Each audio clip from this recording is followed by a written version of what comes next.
Welcome back.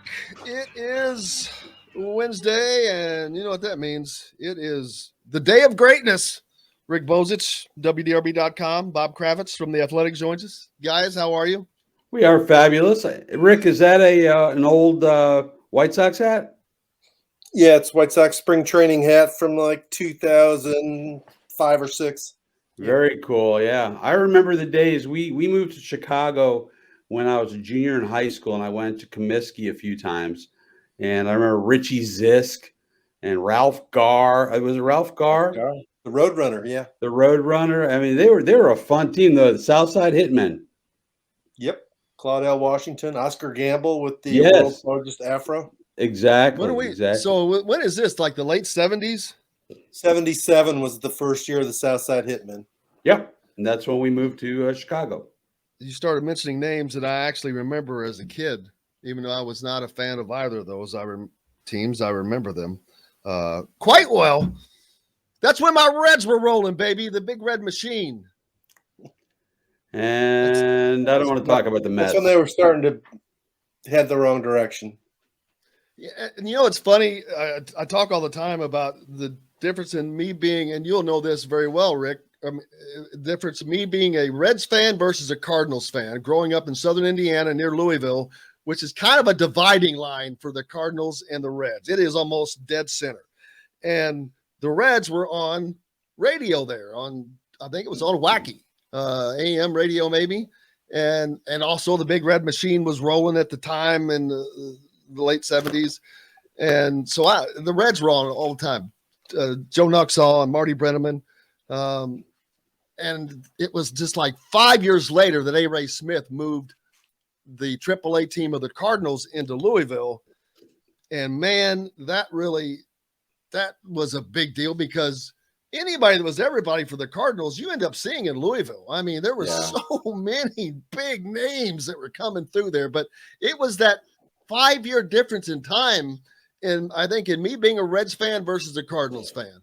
And I kind of wish it would have went the other way because the Cardinals have sustained it a lot better along the way, but it is what it is. And that's life, right? Could be worse. You could be a Mets fan. Second year the team was here, they drew 1 million fans. And you look at some of the players they had in the early day. I mean, Willie McGee, Andy Van Slyke, Todd Worrell, Terry Pendleton, Vince Coleman. I mean, it was incredible, the players that came through here in the 80s.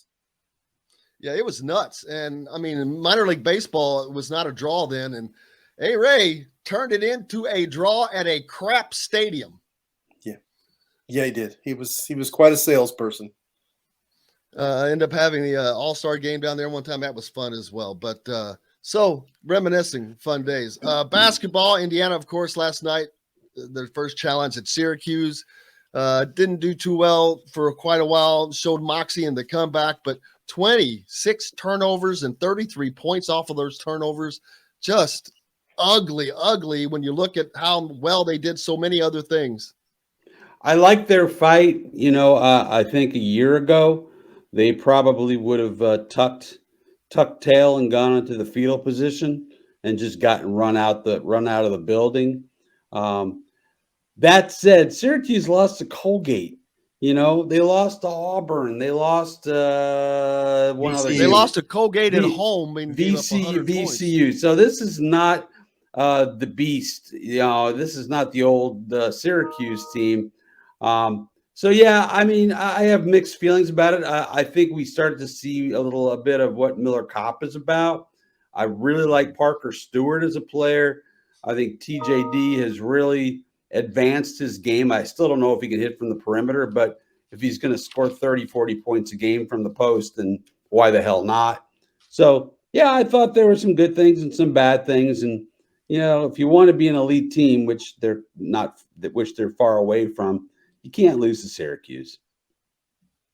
Yeah, I mean, it was such a weird game. They had those 26 turnovers, and Thompson and Trace Jackson Davis had half of them. Right. Your front court players can't be turning the ball over like that. The last possession, I still don't understand if that was Woodson's call or Tamar Bates just freelanced and decided to try and trap that guy in the backcourt. What was that about, man? Why were they trapping? I don't know. It didn't work, and it cost them the game because no if doubt. you're going to trap, you better make sure you trap and make the guy call timeout or force a turnover. They broke the trap and did a give and go, and then the guy was going for a layup, and they obviously had to foul him. But like Bob said, last year, once they got down by 18, they would have lost by 30. Right. So this team did show some good things. They obviously can shoot from the perimeter better. They've got some firepower at more spots from just Jackson Davis, and Jackson Davis made 2 free throws when he had to make them, and that wouldn't have happened last year either. But it doesn't matter if it's Tom Crean, Archie Miller, or Mike Woodson. They ain't going in the Carrier Dome and beating Syracuse. It's interesting. Indiana's played Syracuse 3 times in the ACC Big Ten Challenge, and all 3 have been in the Carrier Dome. You wonder if they'll ever get Jim Boeheim in Assembly Hall. That would certainly be interesting. I think they've lost to them, 6 times, or every time they played. The only time they beat them was in the national championship game ever. When it counted, Bob baby. White's in the Hall of Fame. They got some work to do. They obviously have seen that, and we've talked about the depth of Indiana. Well, I think you saw they're maybe not as deep as you think, because when they needed to rely on Jordan Geronimo, he couldn't be counted on. Tamar Bates didn't stand up. Christian Lander was forced into it because you had 3 guards basically that fouled out, and he didn't do a terrible job. But you could see that they were definitely missing somebody to do something different with the offense at that time. It got stagnant, and Xavier Johnson's got to learn to quit getting into foul trouble. Yeah. I mean, that last possession at the end of the first overtime with Lander was horrific. What was that? Yeah. I mean, they did. That's some of those. That play and the last play of the game were just inexplicable. I don't know what they're doing, but it wasn't the right thing to do. And you're right. I mean, you can't keep playing Trace Jackson Davis as many minutes as he's logging. What do you have, 37 or 38 against Marshall? And last night he had, 45? Miller Kopp played 48 minutes last night. Wow. It's a long season. You're going to have to develop some of these guys off the bench and I guess they need Galloway back. And that's against a team that is not deep themselves. As a matter of fact, was known to have less depth than Indiana. And so they kind of spread their minutes out, I'd say a little bit more than Indiana did. You had a 1, 2, 3, 4, 5. You had a 6th guy that played 19 minutes, another guy that played 11 minutes. Indiana, you had 2 guys like there, but yeah, their depth is not what we thought it would be. Especially Rob Finney. Did he come back too soon, being out from injury? Because he only played 14 minutes and fouls out. Yeah, that was not a great night for Rob Finney. I mean, I just think this is who he is. He's going to have a few moments where you think, God, if he could just do this all the time. And then he's going to revert back to form. I just think, correct me if you guys think I'm wrong, but I just see Indiana being a middle of the pack Big Ten team that hopefully reaches the NCAA tournament. But they got a long ways to go. Yep. I think they could finish 5th or 6th if they continue to improve. 5th and 6th is a good look for them, because there's some teams in the Big Ten we didn't know how it was going to play out. Obviously, Purdue looking like the class of the conference now, but Michigan, if they get better again, Ohio State, obviously, after knocking off number 1 Duke last night, is unranked, but a team that obviously can play. So Illinois probably going to come back around with Kofi Coburn.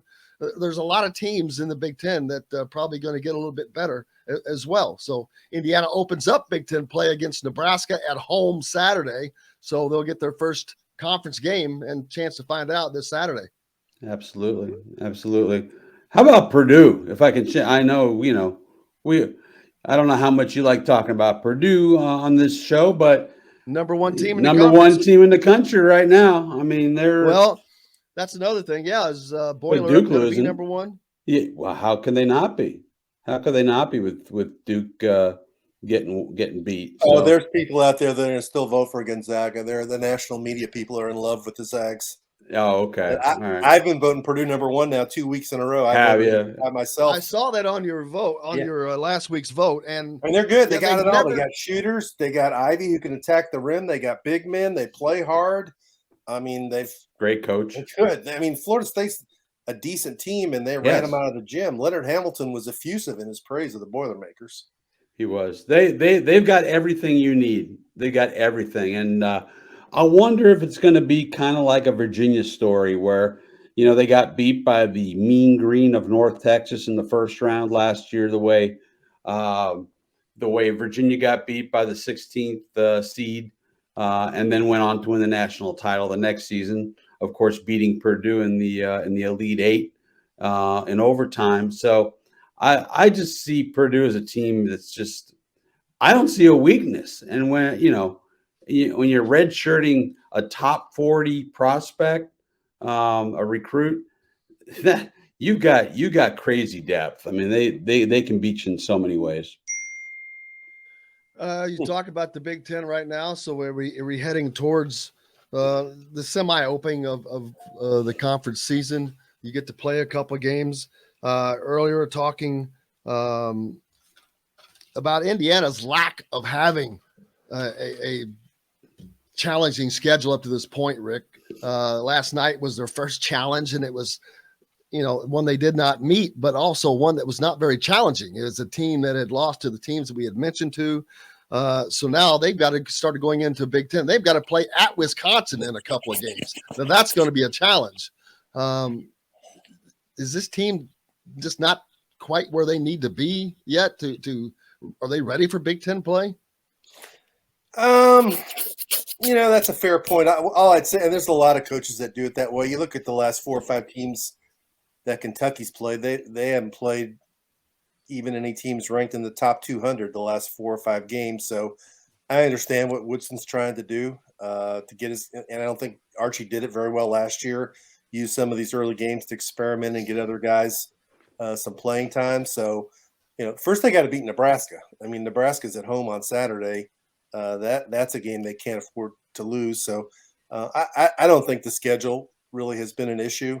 I just think last night Syracuse, even though it's not a great Syracuse team, they're a desperate team because they knew they lost 3 games, and they felt like they had to really win that game last night. And going up and playing in the Carrier Dome against a team that plays that zone is just different. Even if it's not a Syracuse team that's very good, it's still a different thing to do.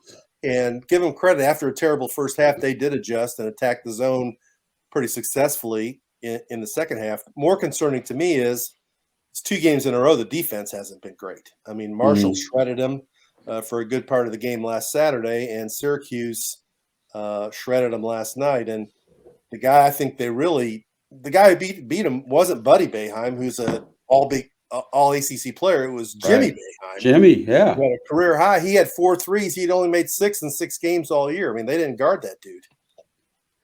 No, they didn't. And Syracuse is a team that does not shoot the ball well, period, from the free throw line, from the 3-point line, anywhere. And they shot 38% from behind the arc last night against Indiana. So to back up your point, Indiana, on the other hand, shot 40% as well on like 27 attempts. So their shooting woes, it's like they have everything they need to have, but they're missing some key points, taking care of the ball and perimeter defense. Those seem to be the 2 things that are kind of standing out right now.